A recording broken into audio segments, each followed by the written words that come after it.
हाँ जी, नमस्ते दोस्तों, क्या हाल चाल? ठीक ठाक। आज फिर मैं आपके सामने रूबरू हुआ हूँ, आपका अपना दोस्त हकीम अंशुल नागपाल। दोस्तों, पिछले कुछ दिनों से ना काफ़ी दोस्तों के फ़ोन आए कि आयुर्वेद क्या है, ये कैसे वर्क करता है। हमने आयुर्वेद की बहुत सारी दवाइयाँ खा ली, लेकिन हमें आराम नहीं आया।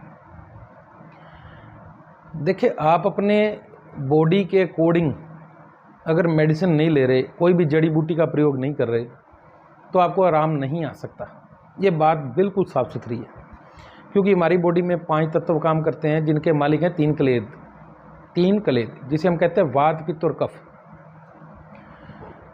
और हमारे शरीर में कमी कब आती है किसी चीज़ की, और उससे बीमारी कब पैदा होती है, इसी का डायग्नोस करने वाले व्यक्ति को कहते हैं वैद्य या हकीम, जिसको नब्ज देखनी आती हो। बातें सुन के या किसी की पेट दर्द है या सिर दर्द है, ऐसी बात सुन के उसको पेन किलर देना, छोटे मोटे काम करना, इसीलिए तो आयुर्वेद बेसिक पीछे जा रहा है।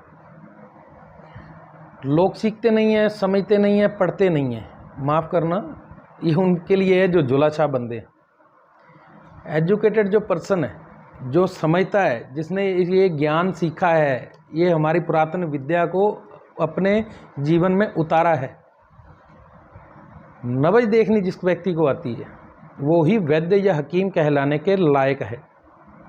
नब्ज देख के आपको बता दिया जाएगा कि आपके बॉडी के अंदर फलां हिस्से के अंदर फलां तकलीफ़ है, आपको पुराना टाइफाइड है, आपकी हार्ट की प्रॉब्लम है, आपको कैंसर है, आपको ये है वो है, जो भी आपकी तकलीफ़ होगी। अब अकेला कफ काम नहीं करता, जैसे कि कफ बिगड़ जाए। कफ कैसा बिगड़ता है? हर एक चीज़ बॉडी में बैलेंस चाहिए। इनबैलेंस बॉडी के अंदर रोगी उत्पत्ति। कफ मान लो बिगड़ जाए, कैसे बिगड़? अगर कफ बढ़ जाए तो बीमारी, अगर कफ डाउन हो जाए तो बीमारी, वात बढ़ जाए तो बीमारी, डाउन हो जाए तो बीमारी। ऐसे ही पित्त का हाल है। सबसे पहले कफ का संबंध फिर चलता है वात के साथ, यानी वायु। वात का संबंध पित्त के साथ, पित्त का संबंध फिर कफ के साथ। ये क्लॉकवाइज चीज़ चलती है, ये कलेद क्लॉकवाइज चलते हैं। हमारे छोटा सा बॉडी के ऊपर बाल है, इसके नीचे भी ये तीनों विराजमान है, ये तीनों बैठे हैं। अब नई नई पद्धतियाँ आ रही हैं, लेकिन हमारा आयुर्वेद जो पुरातन समय से चल रहा है वहीं खड़ा है और अपना काम तरीके से कर रहा है। बहुत सारे पुराने आपने देखे होंगे कि फलां बंदे के पास उसने नब्ज पकड़ी और 5-10 दिन की दवाई दी, मैं ठीक हो गया, या फलां बंदा ठीक हो गया। अब नब्ज को पकड़ना ही सबसे बड़ी बात है। जो व्यक्ति नब्ज समझ जाता है, वो व्यक्ति सब ठीक हो जाता है। आजकल एलोपैथिक डॉक्टर क्या करते हैं? जा भाई रिपोर्टें करा ला, फलाना करा यूरिन टेस्ट करवा ले, भाई ब्लड का टेस्ट करवा ले। अरे एक मैकेनिक है ना, मैकेनिक बाइक को ठीक करने वाला, गाड़ी को ठीक करने वाला, एक सल्फ मारता है, गाड़ी के इंजन की आवाज़ सुन के बता देता है, भैया इसको फलानी जगह पे कचरा फंस गया, इसका ये पिस्टल टूट गया, इसकी पाइपलाइन ख़राब हो गई, इसका ये हो गया, इसके बैरिंग घिस गया, गोली टूट गई। कुछ भी वो अपना डायग्नोज करके बता देता और निकलता वही है। क्या 10-10, 20-20 साल हो गए ये अपनी प्रैक्टिस करते लोगों को, क्या वो बंदे को देख के बता नहीं पा रहे? क्यों लोगों का खर्चा करवा रहे हैं भैया कि जाओ ये फलां टेस्ट करवा के लाओ?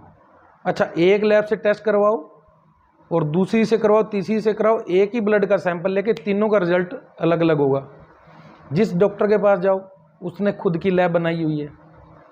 मेरे को किसी से दुश्मनी नहीं है, ये बात साफ है। और जो मैं कह रहा हूँ वो सिर्फ गरीब आदमियों के लिए, जो बेचारे लूट रहे हैं, जिनके पास पैसे नहीं हैं। अरे भैया, अच्छे नाड़ी वैद्य या हकीम का सहारा लो, वो आपकी नब्ज देखेगा, नब्ज देख के 4-5-10 दिन की दवाई देगा, ठीक हो जाएगा। कोई बड़ी बात नहीं है। नब्ज आज नहीं देखी जा रही, ये आज से हजारों साल पहले से ही देखी जा रही है। नब्ज देखना और वात पित्त कफ के ज्ञान को प्राप्त करना, ये ही आयुर्वेद है। आयुर्वेद इसी के ऊपर ही चलता है, क्योंकि आयुर्वेद का मतलब यह आयु को बढ़ाने वाला वेद ग्रंथ, और इसका मूल तत्व, मूल कारक ये 3 कलेद, 5 तत्व हैं, इन्हीं को बैलेंस करना है। जब ये इनबैलेंस्ड है तो अपनी बॉडी में रोग है, बीमारी है, तकलीफ़ है। जब ये बैलेंस हो जाएंगे तो बीमारी अपने आप नष्ट हो जाएगी। हम बीमारी को नहीं काटते, आयुर्वेद बीमारी को नहीं काटता, ये बात अपने आप दिमाग में डाल लें। आयुर्वेद बीमारी के कारण को काटता है, पेड़ के पत्ते नहीं छांटता, पेड़ की जड़ को काटता है। किसकी, कौन सा पेड़? बीमारी। हम बीमारी के पेड़ को जड़ से ख़त्म करते हैं। और ये नहीं है कि आप जाओ आयुर्वेदिक के मेडिकल स्टोर के ऊपर फलां दवाई उठा के ले ली, भैया पेट में तकलीफ़ है या सिर में है या कहीं भी है तो वो काम करेगी। बहुत सारे कहते हैं काम कर गई, बहुत सारे कहते हैं नहीं करी। जो कहते हैं नहीं करी, इट मीन्स उसके डायग्नोज में कोई ना कोई प्रॉब्लम है। डायग्नोज ठीक होना चाहिए। अकेला कफ या पित्त या वात प्रॉब्लम नहीं देता, जब एक से दो जुड़ते हैं। हर एक चीज़ का जोड़ा बना है, हर एक चीज़ का संसार में जोड़ा बनाया हुआ है। तो अगर एक से जब दूसरा जुड़ता है, इनबैलेंस बैलेंस वाले से जुड़ेगा तो दूसरे को भी इनबैलेंस करेगा। ये तो अपने को मालूम ही है, सीधी सी बात है। अरे गाड़ी का अगर एक टायर इनबैलेंस है या उसमें हवा कम है या ज़्यादा है तो वो 3 टायरों को भी ख़राब करता है। इसी तरह भाई साहब, अगर वात में कोई प्रॉब्लम है, वो पित्त के साथ जुड़ गया या उसने बैक प्रेशर वात ने कफ को मार दिया तो भी प्रॉब्लम आ जाएगी। अब इसका डायग्नोज करना ज़रूरी है। आप मेरा इतनी लंबी वीडियो बनाने का कारण एक ही है, आप किसी भी वैद्य हकीम के पास जाओ, उसको को नब्ज दे के इसका डायग्नोज करो। पहले बीमारी की जड़ को पकड़ो। कहते हैं ना, चोर नू ना मारो, चोर दी मां नू मारो। ये बीमारी को मत मारो। बीमारी कहाँ से पैदा हो रही है, उसका कारण है, उसको सुधारो। चाहे वो खाने पीने से है, चाहे वो रहने से है, चाहे वो रात को ना सोने से है या ज़्यादा सोने से है। यानी कि आपकी दिनचर्या में किस चीज़ का सुधार चाहिए वो भी आप देखो, ये सबसे ज़रूरी है। अब भैया रही नाड़ी की बात, आज नाड़ी देखने वाले वैद्य हकीम बहुत कम रह गए, और जो बचे हैं आप उनका फ़ायदा ज़रूर लें, अपनी नब्ज दिखाएं, और हो सके तो उनसे प्रार्थना करके ये विद्या को सीखें, ताकि ये विद्या अभी भी जो पेंडिंग पड़ी है अपने में वो सुरक्षित बच जाए और लोगों का, जन जन का कल्याण हो जाए। मैं फिर भी आपका दोस्त, जब भी आप मुझसे बात करना चाहते हो बेझिझक होकर करें। मोबाइल नंबर मैं साथ में आपको दे ही देता हूँ, और बात करने की मैं तो कोई फ़ीस लेता नहीं भाई।